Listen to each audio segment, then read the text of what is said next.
Show uyat emes, show uyat emes, show uyat emes, show.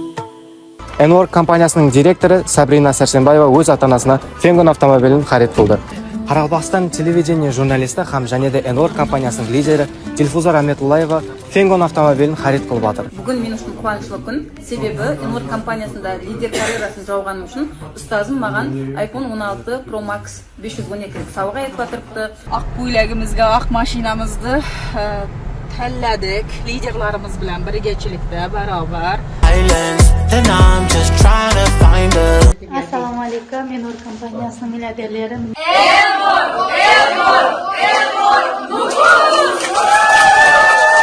Ассаламалейкум, YouTube каналға қош келіпсіз. Көптен күткен выпуск, яғни біздерде медийный лицолар реклама қылған компаниялардан, пирамидалардан жәбір шеккен адамдар қайттан жиналып қалды біздердің алдымызға. Осылардан интервью аламыз, чтобы сіздер осындай ахуалға түсіп қалмау үшін. Қазір біздер студияға Абдулланы шақырамыз. Абдулла. Ассаламалейкум Амеге. Бұл компания туристский компания болып, қазіргі 4-5 жылдан бері Өзбекстан территориясына жұмсалып бара жатқан екен. Яғни бір Қарақалпақтың өзінен 1200-ге шамалас адам алданған. Ең ашынарлысы, ең кемінде оған тіккен суммалар 30 миллионды. Ең кемінде. Енді бұл жерде представить етің 1200 адам 30 миллионнан алданғаннан қанша ақша бұл. Сондықтан жәбіркешілер қазір почти 30-ға шамалас адам келіп отырыпты. Откровенно айтамыз, хақиқатты айтып береміз, көрсетіп береміз дегендерден. Енді осы дело қозғалмады ма осылардың үстіне? Ташкент қаласында қазір бұл бойынша дело ашылған. Ашылғаннан кейін бұл процесіне кетіп жатыр. Одан кейінгі этап бұл Қарақалпақстанға келеді. Сондықтан қазірде бұл халық енді неше айдан бері халқы уже айтылып жатқан екен, компания тараптан енді өткеп береміз. Бұл почти 6 ай ма 5 ай өтіпті. Соған қарамай бірақ өткеп бермей жатыпты. Сондықтан бұны көрсетуден мақсат кейінгі адамдардың алдын алу, яғни пирамидалы пул төгежап болса, оны және бір мәрте ойланып көру мақсат. Мен неше мәрте айтамын, халықтың көзін ашу. Блогерлар, бір психологлар бар екен, соны реклама қылған ішкі істер бөлімдері обязательно осыны реклама қылған медийный лицоларға обязательно шара қолданады деген үміттеміз. Қазір жәбіркешілерді бірін шақырып көрсетіп өтеміз. Міне жәбір шеккен апаларымыз, ағаларымыз жиналып қалды. Апа, өзіңіз таныстырып жіберсеңіз, қалай бұл затқа араласып қалдыңыз сіз? Енді жасым 50-ден өтіп өзім пенсиядағы әйелмен. Мен өзім жұмыс істеймін больницада. Енді аты фамилиям айтпай-ақ танитын шығар көп адам. Алданып қалдым балам. Менің ауылыма Раметуллаева Дилфуза деген барды. Кім ол? Осы Enwork'тың асашысы, основатель, короче. Сондай барды, оның ажапасы бар, Раметуллаева Эльмира деген, һәм соның қызы бар, Сәрсенбаева Сабрина деген. Сәрсенбаева Сабрина деген қыз барды, енді машина мініп барды. Қандай машина? Trailblazer, дұрыс, ауа. Сондай бір машина мініп барды, енді бәрі һәммемсам енді көзіміз қызады ғой. Сөйтіп бізге реклама қылды. Қайсы районнан сіз? Шоманайдан ма өзі? Шоманайдан. Реклама қылды, енді рекламанысында енді еріп кеткен білген жоқпын мен. Жаңа қыздар айтып жатыр ғой, мен бірінші мәрте ұсыныс айтып отырмын. Мен болмаса компания деген нәрсеге талай келіп жатыр ғой, талай пирамида келеді, мен қосылмайтын едім. Бірақ соған қалай тұр білмей қалдым. Я бірде мен олар улады ма, алдады ғой, енді алданып отырман ғой. Жаңағы Дилфуза деген қызымыз менің телефонымнан, менің пластигімнен, менің атыма 2 жерден кредит алды. Біреу TBC банк, біреу Анор банк. О қалай алды? Мен телефон беріп қойдым қолына. Өзіңізсіз шақсы Мен телефон? телефонды бердім. 25 июль күні еді сол күні. Обедтің уақытында менің телефонын алып, компанияға өткіздім деді, бірақ өткізген есат жоқ. Себебі ол өзінің менің телефонымнан алып, ол өзінің пластик карточкасына өткізді. Себебі бір жерде жиналып, бір жерден тастаймыз деген жері болды да. Мен ойладым, сондай псевдона пластиктен бұратқа өтсе процент ұстайды ғой. Оларды сондай бар шығар деп мен не қылдым, енді аңқаулығым ба, енді пұшайман жеп отырман ғой. Сонда енді балам, мен сонша жерден келіп отырман, өзімнің жүрегім ауырады. Енді сізден бір үлкен ілтимасым, мына ашуым келгеннен еш айта алмай отырман ғой. Біздерге бір жәрдем берсең. Енді ажпа, мен ішкі істер бөлінбесем, бірақ кенде ешқандай туристер сондай проблема болған кезде, біздердің Қарақалпақстанда ішкі істер бөліміне Дубайдан ба ұстап алып келді. Қазір суда болып жатыр. Құда қаласа бәрі зат решат етіледі деген үміттемін.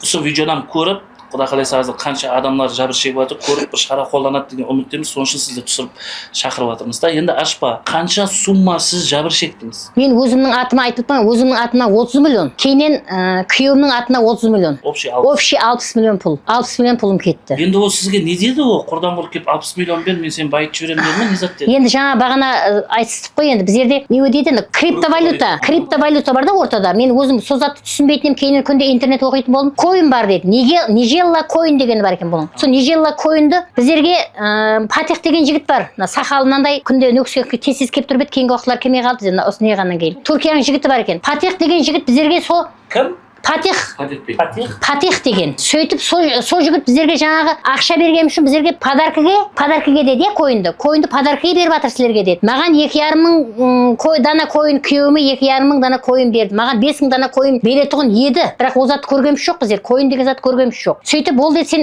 ояқтан инвестиция кіргізген үшін саған деді, компания сенің баяғы алған кредитіміз бар, соны жабу үшін саған стейк пул береді, айлық береді деді. Әр айда біздің пластигімізге 2 миллион 400 сом пул түстіру керек. Мен баста бір мәрте алдым, кейінен 2 мәрте осындай көкпетшілікке салдым, ұрыстым, жаңа қыздарға бара бердім, үйіне бара бердім да, сондан кейін маған соғақтап 4 миллион бір өткерді, 800 мыңды нақылап ақша қылып берді. Құлласы мен 3 мәрте стейк пул алдым, күйеуіме 1 мәрте стейк пул алдым. Боғаны. Маған бір күні сөйтіп мен осындай ұрыс шығара бергеннен кейін маған не әкеп берді? Бір пакет. Ақ пакет әкеп берді. Ішінде қарасам, бір 6 дана дәрісі бар екен ішінде. Бір 6 дана дәрі, ол дәрін ашып көрген жоқпын, мен ол затты, себебі сыртлары жаман болып қалған, ол тазадан келген дәрі, ол не болса қорқайын дедім, мен ашылғанда ол нәрсе. О дәрі не затқа деп әкелді сізге? Энвор компанияның мақсулаты. Біздер жасарып кететін болдық қой. Ауа, жасарып кететін болып, сондай дәрілер беріп қойып тұра біздерге. Сөйт құлас. Енді не айтамын басқа? Сол мен айтатыным сол жәрдем, мына Эндвор 60 миллионға жәбір шегіп отырсыз. Ауа, жәбір шегіп отырмын. Мына сол 60 миллионға өзіңіздің жасайтын жеріңізді магазин ашсаңыз оборот болады ғой? Енді маған айыратын адам керек болды сол уақытта. Мәселен, расы ғой, магазин аш, продуктовый магазин үйдің қасында. Ол біздерге айтпақшы кірмей тұрып, ізіңнен адам неғымасаңам, стейк келеді деді ғой енді. Біздер баяғы алған нені стейк пулды кредит жауып тастаймыз, анда коиндап жатпаймыз ба деді. Коин деген бір көтерілгенде $120 болды бір коин, бір уақытлары. Сізге осы затты рекламировать еткен айтқан адамның үстіне заявление жаздыңыз ба? Жаздық. Не қылды? Мен неге жаздым? Прокуратураға жаздым. Еле ол сот болып жатырыпты. Осы жаңағы Ауа, дело тергеу болып жатыр еле. Жаңағы психолог па сол ма? Ол қай-қайсысы болса да бәрінің үстіне дело істеліп жатыр. Жиналып жатыр. Бәрі жиналып жатыр ғой олар. Соның қазір кеше осы зат басталғалы біздерге кейін телефон звоноклар болып жатырыпты. Маған ID номеріңді бер, мен саған сол стейкті түсіріп беремін деген телефон звонокларым болды. Мен маған ID номер жаңағы стейк керек емес, маған менің ақшамды қайтарып берің болған дедім. Сіз ажба атыңыз кім еді? Менің атым Фируза. Фируза апа. Ал сіз не болдыңыз? Қанша кетті сізден? Менде де Бейдулла деген бала келді, фамилиясы Досназар Бейдулла деген жас бала, сол айтты. Инфекционныйда істейді, средний медперсоналда. Құласы сол бала айтты, апа деді, сондай коин беріледі деді. Мысалы үшін сіз 30 миллионға жазылсаңыз, сізге коин беріледі, 2,5 мың коин беріледі. Һәм сізге аймай 10% түсіп тұрады деді. Стейк пул беріледі деді. 30 миллион болса сонда аймай 2 миллион 400. 2 миллион 400. Кейін мен ондай болса сөйтіп кредит шықты маған, қане көрейін, қане деп, себебі алдын черныйда еді, кредит шықты. Шыққан кезде маған 60 миллион кредит шықты да, 64 миллион. Сөйтіп ол айтты, мен яқшы неге жазыламын деді, 60 миллионға жазыламын деді. Кейін ол айтты, оларға, мысалы үшін мен ізіме адам жаздырсам, апаның ізіме жаздырсам, маған 6 миллион айлық береді екен да, және қос пирамида ол 12 миллионды яқшы мен алдым деп айтамын, бірақ сіз тек 48 миллион жаза қойын деді. Яқшы дедім, кредит шықты маған. Үстіндегі Айсегүл Аламұратова деген республиканский инфекционный больницада главный бухгалтер. Сол постоянно сондай пирамида, қаяқта сетевой не бола ма, сода жұмыс істейтін адам аял екен да ол. Сізге сол затты айтып келген адамның үстінен заявление жаздыңыз ба? Енді жаздық. Не қылды? Шара қолданып па? Сол енді тергеуде енді тапсырылып жатыпты да арызы.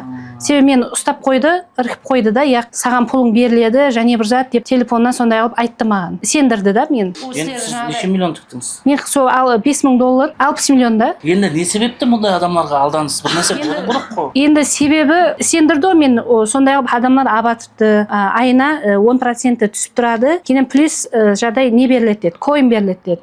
Коин дегеннен елі бізге рұқсат беріледі, ана ол, оказывается, ол коинден криптовалюта елі Өзбекстанға кірмеген екен. Біздер коин сатсақ, ертең байып кетеміз, оны $50, $80 болады деді. Есапладық, миллиардқа айланып кетті, оны есаплап қарасақ. Ол миллиардларды алсақ байып кетесің, осы түрлі затлар көз алдымызға келді, қиялға берілді, жақсы сат қой деп. Өзіңіз қаяқта тұрасыз, қайсы районда тұрасыз? Мен қазір Нөкісте тұрамын. Нөкісте тұрасыз. бір блогерлардан реклама көріп қалып не қылмадыңыз ба, жолдан ұрмады ма еш? Иә, ондай. Тек ана жұмысыңызда бірге істейтін адам келіп сізді улады, Мен олармен бірге істемеймін, мен просто танимын да о баланы. Содан кейін маған айтты да келіп, сондай не бар деп. Ізіңнен адам болса деп, ол қатты жақсап сендірді да о бала. Мен о балаға сеніп қалдым. көзді байлайды да, пирамидадай затты ашпа. Мәселен, сізден бағана айттыңыз ғой, мен психологически күштімен дедім, бірақ мен улады ғой дедіңіз ғой. Сіз психологически күштіменсіз, апа. Күшлі емес екенмін. Күшлі болған адам ешқашан ондай затқа кірмейді да. Расы. И біздердің блогерларға да сене беруге болмайды. Менің басымда кредит мынау, қарызым мынау. Егер мен сол арқалы байитын болғанымда, сөйтіп кредитке жантыра айдап жүрмеймін ғой, мәселен, машина кредит, старый машина. Балаларға айлық беремен, арендасы бар мына жерде. Бір жаққа татсам, бір жаққа жетпейді. Ол затлар ондай адамдар жаңағыда шаққан шустрый блогерларға жоламайды да, именно район жақлардан іздейді. Енді не қалайватсыз сіз өзі? Ішкі істер бөлімдерден, Жоғарылардан сол сізді жақсы халыққа көрсете алады, күшлі деп айтқан екен, сізге сеніп отырыппыз. Хамеміз жиналып, ниетіміз сол пуларымызды қайтарып алу. Қайсы бұндайға угрожать етуі мүмкін деген? N-Word-тың компаниясы осыны реклама қылған адамдар, егер анық күшін асқыңыз келіп жатқан болса, мен личный нөміріме біздің админге хабарласын, мен көрсіп, сіздерден интервью алуға дайынмын. Бұлардың компаниясы қайықта өзі? Мешітпетте. Азыр істеп тұр па? Иә. Бірақ реклама тұр. Реклама тұрды да, бірақ кіріп шығып жатқанларын хабарсыз. Аренда уже здание сатуда тұрыпты негізі. Арендаға отырған ғой. Тұрды, ұялдап қойшы. Біз обязательно сол жерге барып съемка аламыз, көреміз не болады. Ал міне екінші партиямыз кетіп жатыр, уже бұл апамыз, бұл ажапамыз бетлерімізді жасыруымызды сұрады, потому что хаммеде интернетке шыға бергісі келмейді. Азыр сонша ақша күй отырған екен, на ілаж келіп отырыпты, осы апалар жәрдем сұрап. Енді мен айтайын деп тұрған, апа түріңізді жасырамыз. Сіз болған уақияны біздерге айтып берің. Кім арқалы, кімнен көрдіңіз, кім айты, кім сізді апарды, қалай сіз осындай адамларға сеніп қалғанларыңызды? Мен енді үйде отырған адам едім, жақсы болды. Мен жаңағы күйеу балам келіп сөйледі ғой, Қайрат деген күйеу балам. Сондағы мен қызым, сол Қайраттың басын Амина Юлдашева деген барып айландырған. 2 ай, 3 ай бойы айландырған басын. Мен ақ көйлек, ақ туфли, ақ машин міну арманым еді. Сол күнге жеттім. Міне сіздер жетің, неғып жүрсіңдер, беттерің шаңқытып, сауда істеп неғып жүрсіңдер деп басын айландырған. Соныменен күйеу бала енді бұлар машин мініп келді ғой деп енді қызыққанда енді сөзіне. Соныменен қызды жібереді, келіншегін, мен қызымды үйге. Неге барып хабар ал Имборгтан деп. Ол басын кәдімгі неғып аймай 6 миллион төлейміз, 2% тағы үстіне беретіні бар. 1-2 айдан кейін ақшамыз жаңағы компанияға түсіп болғаннан кейін ай сайын 6 миллион төлейміз, 2% тағы үстіне беріледі деген. Соған қызығып, ол бейшара қызым келіп маған, мама, сондайға қосылыңызшы, ешмесе балдарыңа жай алып бересің ол деді.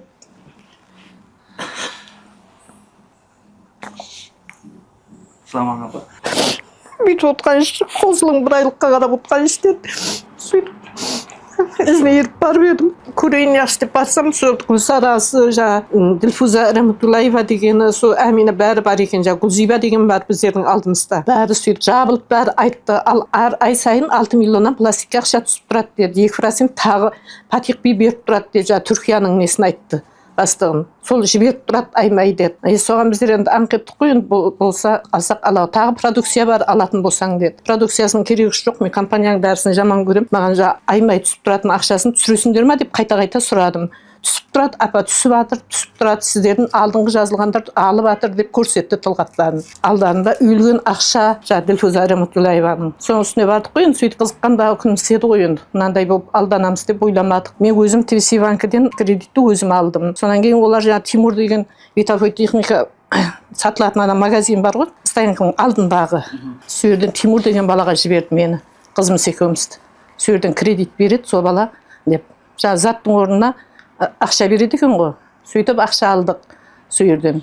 Білмеймін, неше процент екенін сұрамағанбыз ба, аңқау болғанбыз ба, тым қымбат берген. Ол бала біздердің үстімізден тағы көрген. Әр 4% алып берді, маған менің 4 кредит алып берді, 4 кредиттің үстіне сол баладай жеген, Тимур деген бала. Есептесем кейіннен 4 миллионнан 7 миллионнан алып қалған екен. Қызымдан алған шығар, енді ол бөлек шығарып алған. Маған сол бала сол жерден кредит шығарып, бір 14 миллион 500-ді мен жоқта Анорбанкіден ба 26 миллион алған, соңғы 14 миллион 500-ні жаңа Гүлзиба деген менің алдымдағы қызға берген. Мен жоқпын бірақ ол жерде, мен сыртымнан сөйтіп не қылған. Ең ақырында процент алып төледік, ол кредитті жаңа 6 миллион түспей қалды. Сентябрьде бір түсті, октябрьдікі ноябрьде алдық. Жаңағыдай осындай алдына барып. Ең кейінде ақшамды қайтарып бер дегенге не қылып бара бердім, ізінен қалмай. Сол кезде маған сентябрьдікіне бәріне түсірген ғой аймай. Сентябрь айыныкын түсірді пластикке. Октябрьдікін ноябрьде алдым, ноябрьдің аяғында. Ноябрьдікін декабрьдің аяғында жаңа барып алдым да, 3 айыныкын алдым 6 миллионнан. Бірақ үстіне өндіріп төледім бәрі. Анорбанкілердікі мініп кетті да. Ана ай өткеннен кейін, мысалы мен 1 миллион 600 төлейтін болсам, 3 миллион 200 қылып төледім бір айда. Сондай сөйтіп алдандық. Енді осы берекет табың әйтеуір осындай Алланың шарапаты дейсін, бала шағамыздың шарапаты дейсін, сіздерге де осындай бір нені әйтеуір көмектеседі дегенге келдік. Бұл жерде бір затты айтып өту керек. Негізінде бұл апаларды алдап отқан, сонша қалыпты алдап отқан ең ашынарлысы бұл өзіміздің адамдар. Өзіміз алдап, осындай апалға келіп отырыпты. Және бір зат айтып өту керек. Енді ешкімге, халыққа, бұл апаларға, жәбір шеккен апаларға біздер ешқандай уәде бермедік. Пулыңызды алып береміз деген уәде берілмеді біздер тараптан. Просто халықты ескерту. Неге строго хамме 60 миллионнан тіккен осы вопрос? Себебі ең төмен суммасы 12 миллионлық, кейін 18-30 миллионлық. 12 миллионлықларда сіздерге айлық берілмейді деп айтты біздерге. Қойыннан аз беріледі деді. Көпке қосылған сайын көп қойын, көп сумма айлық алып отырасыз деп алдады да біздерді. Көп процент шығады деп. Ана салған суммаңызды тез қаплап аласыз деп біздер сендірді да сол затқа. Шахсанем Айымбетова психолог. Кім ол психолог? Психолог, ала. Сол психолог сізді алдады. Инстаграм жүргізеді, соның рекламаларында машыларын, жетауыр машылар мінгелерін Қарақалпақ халқына көрсетіп, мақтанып, одан кейін енді бір көргенде сенбейсің ғой. Туысқанларымды Света Хожаниязова деген адам қосқан екен, солардың ізінен қосылып қалдым мен де. Не сом тіктіңіз? 48 миллион. Өзлеріміз ижарада тұрамыз, жаңа жайға жинап отырған ақшамыз еді, барымыз сал жібердік. Баста 12 миллионға қосыламыз деп не қылып едік, негізінде не? Үйге келді, жаңағы Дильфуза Рахматуллаева келді да өзі. Олам жаңа лидері. Жетауыр мінге. Өкістің адамы? Дильфуза Рахматуллаева журналист бұл. Журналист. Өзі журналист. Қандай журналист ол? Ондай адамнан касекқа тығатын. Журналистің жұмысы ол адамларға информация беру емес па? Қазіргі уақытта сондай компанияларда істеп кеткен ғой, кейін ара. Баста журналист болып істеген бұрын. Бұрын журналист болып істеген. Сонымен жағы 48 миллионға қосылдық, кейін бір тиынам алмадық сол уақытқа дейін. Күйеуіңіз бар ма? Күйеуім бар. Күйеуіңіз бар болса, қой қосылма деп айтпады ма? Қарсылық етті баста. Енді білмеймін, мен шайтан жолдан ұрды ма? Ұрысшыға қосыламын. Одан кейін таяқ жеу бәрін көрдік қой. Тоқтай тұрың, сізді датабы степені сонда улаған ба, күйеуіңізге қарсы шығатындай қылып? Күйеуіме қарсы шықпадым. Күйеуіңіз қарсылық көрсеткен болса, бәрібір сіз деп қосылғансыз ғой. Сол дәрежеде ауа енді. Шахсанем Айымбетованың историяларына көп бардым басында. Жаңа психолог па? Ауа. Бірақ оның бұл негіз октябрьде жауылып, сол уақытта мысалы компания байланысты үзген екен да Түркияменен. Мен ноябрьдің 7-лерінде қосылған болсам, 4 күнде актив боласаң деді. 4 күнде саған телефонға көрінеді актив болғаның деді. Сөйтіп ол 4 күнге дейін мен тағы бір жақындарымнан естіп қалдым. Мен айлығымды ала алмай жатырмын. Жазда қосылдым, қосылма деді. Ақшаңды ал қайтарып деді. Сөйтіп 4 күннің ішінде ақшамды қайтып алуға барсам, маған қайтарып берің, мен актив қылмай қойын, керек емес дедім. Сөйтіп алдыма түсіп жүгіріп, жаңағыдай қылып, бәрібір бермеді ақшамды. Койының түсті, міне деді. Актив болдың, уже кеш деді маған. Пулың кетті Түркияға деді, өтіп кетті деді. Бірақ негізінде компаниямен олар нені связда жүрген? Связда емес. Өздері айландырып жүрген болған ақшаны. Сонда мен түсінігім бойынша осы Түркия хабары жоқ, мына өкістегілер өздеріне жүріп, заявление жаздыңыз ба үстіне? Жаздық, ава. Шара көріліп жатыр деді. Көріліп жатыр деді. Қашан жаздыңыз? Январда. Январда жаздыңыз. Содан бері хабар жоқ, Хабар жоқ. Біз адвокатам жалдадық қой енді. Адвокатам жалдадық, ава. 40 адамдай. Онан кейін көбейіп жатыр тағы алданғандардың бәрі. Қайтадан жазып жатыр. Елі жазып жатыр деді ғой. Так, үшінші партия келді. Енді бұл ажапалардан аман сұраймыз. Общий не сом болған екен. Ең қызығы видеоның ақырына дейін көрсеңіз, біздер ұлыма общий жәбір шеккен адамлардың цифрысын көрсетіп өтеміз. Енді бұл ажапаға айтатын сөзіміз, ажапа, сіз қалай араласып қалдыңыз бұндай адамларға? Так, мен 2024 август айында мен өзімнің жақын достым Мырзанова Маргарита деген қыз келеді. Маған осы компанияның қоласы койыны хақында, ақшасы келетұғын дараматлары хақында қызықтырғысы келеді. Мен 2-3 рет отказ бергенмен. Кенен ол шақсанем Айымбетова деген психолог қыздың группасында бар. Соның қоласы соның сабақларының хаммесін алып келген. Сөйтіп қоласы өз кепілігін беріп, қысқасын айтатұғын болсам, өз кепілігін беріп, мені осы компанияға тартады. Егер де мен осы компанияға кіріп кетуғын болсам, ақшамды төлеп беруді өз мойнына алады. Тілхат жазып берді ме о сізге? Тілхат жазып берген жоқ, жайында артыңа отырып беремен деді. Ауызекі келсін. Ауызекі да о. Енді оның өзім достым болғаннан кейін ондай қылып о дәрежеге мен барған жоқпын, бірақ яқшы деп бұған сендім. Яқшы деп бардым, бірақ осы компания бойынша сұрастырдым.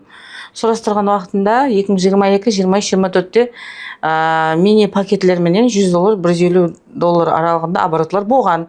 Харекетте компания болғалығы себеплі. Онша қатты қадым қорқыныш болған жоқ.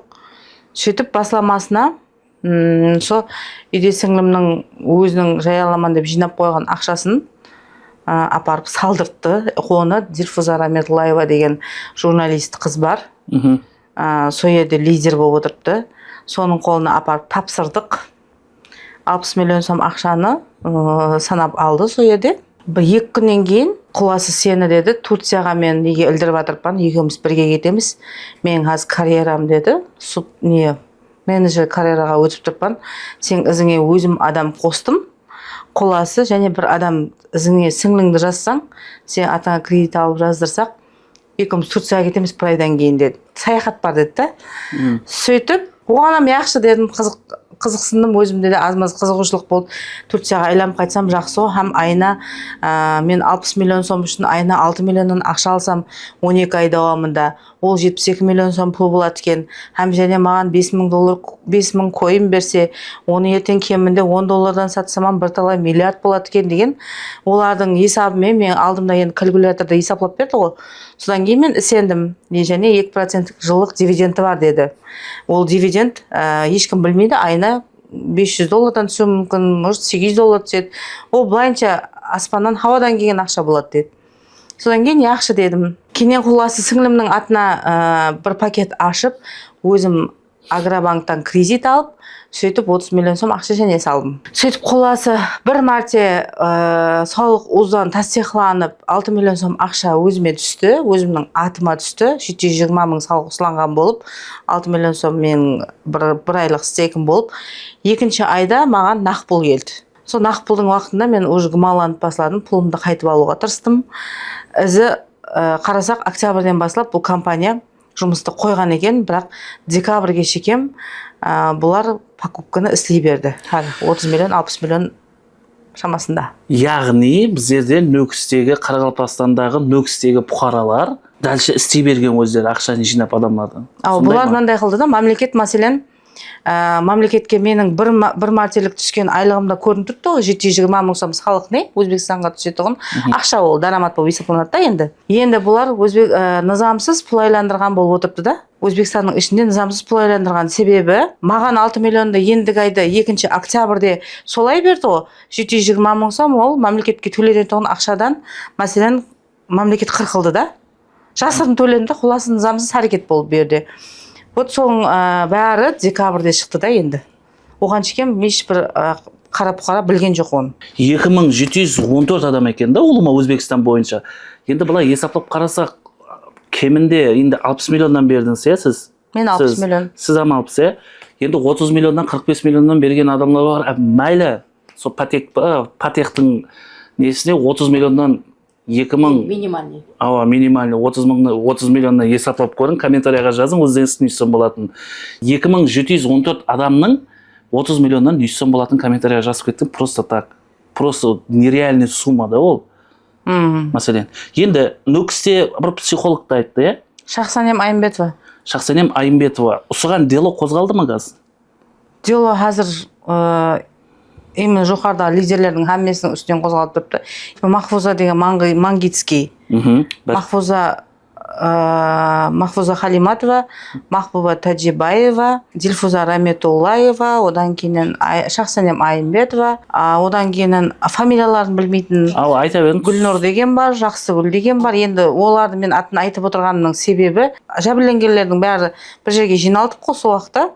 Именно Жақсыгүлден, Гүлнұрдан, Айсегүл апа дегеннен көп жәбірленгендер маған шықты да, менің атымнан арыз жазып бер, қайерге барайық деген ұсыныстарменен. Менің өзімнің ойым, мәселен Эке Фатих деген, Эке Фатих деп айтылады да аты. Полностью жаңағы несін данныйын алған уақытында солай Эке Фатих болып көрінді да данный. Эке Фатих деген 3 ай давамында, мәселен, бұлардан бір тиын алмағалығын доказать ете алады да. Полный 100% сондай болып сеніп отырмын, себебі низамсыз әрекет болғанлығы себеплі қазіргі уақытта іс қозғалған дело болып отырыпты ғой, или тамам болмай жатыр. Даже мен сондай адамдарды білемін. Өзінің машинаны, өзінің шақсы үйін сатып, сол машинаны алып, анерге халықты алдау үшін, көз қылу үшін, мен Энворктың арқасында алдым деп айту үшін, сол машинаны алған адамдарды мен білемін. И сөйтіп ізіне адам жаздырады да, оған қызық, сен машина алдың ғой, мен аламан дегендей. Бірақ ол ақиқатында Энворк емес. Неше мәрте Instagram тармақтарында да айтып келемін. Любой блогердің өмірі сол интернетте көрсеткендей қылып жасамайды ешкім. Әркімнің өмірінде кредиті бар, әмменің басында проблемасы бар. Ешкімнің өмірі идеал емес, әмменің өмірінде проблема бар, ал просто интернеттің алдында роскошь қылып көрсетеді, чтобы көбірек просмотр жинау үшін. Төлегенова Света деген апай бар екен, Тақтакөпірде. Тақтакөпір районында. Соның пластигіні сені байытып жіберем деген бе, бір нәрсе деген бе, пластигіні жаңағы 30 миллион ба ақша бар екен, соны алып, қасына $1000 ақшамен. Қасына $1000, еще $1000 бар, маған просто пластик бойынша информация келді. Сол қаншалық рас бір түсіндіріп беріңдер толық бол. Соның үйіне барады Амина деген. Амина деген кім? Амина Юлдашева деген үсерде лидер олам. Сол Тақтакөпір районына барып, сол Төлегенова Светаның үйіне барадық. Тақтакөпірде және бір сол компанияға ағза болған бір хаялменен супервайзер, менеджер ма, сол білмедім анығын. Сол екеуі барады, сөйтіп қоласы пластигінде 30 миллион ақшасы бар екенін біліп, сол пластикті маған беріп жібер, өзім компанияға прямой өткеремен дейді. Сөйтіп қасына $1000 ақша бар, оны алады. Сөйтіп ертең сені актив қыламын, сөйтіп пластигіңді әкеп беремен деп айтады. Сөйтіп сол кетістен кеткеннен, ол пластикте жоқ, ақшада жоқ, активан болған жоқ. Кейіннен бұлар пластиктің оборотын тексерсе, 2 күн давамында ақша өздерінің мәпіне кәдімгі жетуін. Мына экранда қазір пластиктегі сауалға, мәселен, пластикті алып төлей бергенде апарып тырыс төлеген, өш алған, осының бәрі осы видеода шығады, осы картинкіде. Өш алған, қаймақ алған, машинның майын алмастырған, әмме затты сол пластиктің иесі банкке барып, пластик оборотын историясын шығартып алып, әкеп біздерге маған, именно мен арза жазып отқаннан кейін соны қосып илова қылуымды соранды. Екінші ажыпамыздан интервью аламыз, сіз айттыңыз, бетімді жасыруын талап етемін деп. Енді ажыпа, сіз қалай араласып қалдыңыз? Негізі осы сетевой дегенге сенбей алыстан қашып айланып жүрген адам едім негізінде де. Жаңа бір жақын достым бар, қатты сенетін едім, ол бір сөзлі деп білетін едім да, о достымды. Құлас бір күн келді, июл айында ма маған сондай бизнес бар, $2,500 и $5,000 тігесең, соны уже мынандай ізіңе адам жазуың шарт емес. Сол сетевой деген жаман көремін, мен ізіме адам жаза алмаймын, ондай зат айтпа. Менде ондай $2,500-$5,000 деген жоқ, не айтып тұрсаң вообще қойшы десем. Сол уақытта ол маған айтып кетті, сен менің қазір тыңдап жатқаның жоқ. Бір 2 айдан кейін көресен сол уақытта сенімен сөйлесеміз деді. Сөйтіп құлас яқшы болды, давай деп біздер сол жерде қошластық. Қолас, расымен 2 ай өткеннен кейін мен бұны Instagram тармағында о достымның жаңағы үлкен фенгон машина алып мінгенін көрдім. О достымның атын сырма? Маргарита. Бір күн айтсыншы, уважениені басамды біздерге. Әке бер. Не ол деп? Шақсан. Так. Қазір міне біздерге hazır біздің админнің номеріне SMS келді. Міне скриншот қылып қоямыз. 32-23 деген. Біздерге уже угрожать етіп бастап жатыр. Өзіңіз пікірлеріңізді комментарияда жазып кетің. Айымбетова Шахсанем деген психолог, ол ізіне көп адам деп есептелінеді. Осының ізіне еттік қой бізден. Азыр сіз оқып беріңіз, осыны. Сіз оқып беріңіз, что мен... Бұндайма кім кірсін, кірсін дайректіне психолог Шахсанем жазған смске проблема керек па, болды проблема дейді. Ма дерегімді оқып алып көрсетті. Мен өзім оқып атқан жоқпын, чтобы все хақиқи болу үшін деректі де қабылданбай тұрды. Міне надан бастап оқым. Так, мына видеода мені шығаруға не хақың бар? Қазір жоқ қылып кешірім сұрайсан халық алдында. Сенің не хақың бар, кімсең? Мені шерменде етуге хақың, халық арасында жүрген қаншама адамларға пайдам тиіп, қаншама шаңырақтардың бұзылмауына себепші болып, қаншама шаңыраққа психологиялық жәрдем беріп келатырған плюсларымды неге шығармайсаң дейді. Мені қоңсы қобам, туысқан туғаным, қайын жұрт, клиентлерім бар. Видео шығармай тұрып, бір тексермесен ба, кімнің видеосын шығарып атырғаныңды. Мен жәбір жеп 120 миллионға кіріп отырман. Менам жәбір кешпен. Сен жетпей тұрып едің. Оттың үстіне май құйып жібердің. Жауап бересен бе харекетіңе? Да, жауап берем. Сенің басың бар ма өзі? Басың бар ма десем, басым жоқ. Мен тупойман, текке сілер Энуардтың адамлары ақыллысыз. Ақыллы болғаннан кейін сонша халықтың жайын, үйін далада қалдырып отырсыз. Міне бәрі соны скриншот қылып жатырмыз. Міне өз алдыңызда отырған, просто отырған, мен студияма келіп интервью беріп жатқан апаның өзінің аузымен оқып берді. Ашпа, не дейсіз бұған? Ол психолог, ол азыр неге өйтіп пытыршылап жатыр деп ойлайсыз? Мәселен, мен бір хақиқатты білемен. Именно сол миллиардер деген группа ашып қойды. Сол Шахсанем Айымбетова деген. Мәселен, бір адамның 30 миллион сом пұлы жоқ болса, 5 адамнан, мәселен, 6 миллионнан ақша алып, 30 миллионға толтырып, сөйтіп бір өзінің туысқанының, я інісінің, я сіңлісінің атына пакет ашып, ана ақша берген адамларды емес, өзіне дерек адамлардың атына пакет ашып, сол 30 миллионды салып, 24 миллион салып, 6 миллион өзінің қалтасына, өзінің мәпіне жұмсап, мен аны хақиқат білгенім үшін айтып жатырмын. 24 миллионды компанияға салса мүмкін соқты салған шығар, но бірақ 6 миллион алу үшін ол түрлі затқа соқты тайым болды. Себебі неше 6 адамнан бұл 5 пакет па 6 пакет па ашты. Сояқты 6 адамнан болғанда да 36-37 адамды со бір өзінің психология группасынан тартты да, өзіне соған сеніп, мәселен, семейный жағдайын айтып барған, стресске түсіп қалған жас хаял қызлар соған сеніп кіріп қайта азыр семьялардан бұзылып жатқан келіншектер бар. Именно менің мына достым Рита деген, азыр мендей, мәселен, өзім екеуміз неше жылдық дос едік, достығымыздан айырылдық. Оның пайдасы бар екенін мен азыр көріп отырғаным жоқ. Екінші өзінің жайынан айырылды, екінші жайын сатты. Бір машинынан айырылды. Осы Шахсанемнің атына еремен деп. Короче, азыр сіздің айтып жатқан бойынша, типа Шахсанем психолог, әке бер. Звонить етеді ба? Азыр аламан телефон маған звонить етіп жатыр. Алло. Кімсің? Сіз ғой звонить етіп тұрған. Бұнтай дегеннің номері ма? Ауа. Кімсің сен, Бұнтайсан ба? Ауа. Сен не ана видеоны шығарып қойсаң, мен Шахсанем атым. Аха, не қылайын, сыйнайын ба сізге? Не ана видеоны шығарып қойсаң? Шығарамыз, халық мұражат етіп келіп жатыр ғой бізге. Халық не өлдесе өлесең бе? Ауа. Сөзіңе жауап бересен ба? Жауап беремін. Ертең городделге жазамын, түсіндің ба? Болды. Ручкамен қағаз алып, азырден бар жаза берін. Көреміз, жақсы. Жақсы. Көрсетемін ғой көзіңе сен. Болды. Толпай жоқ білет.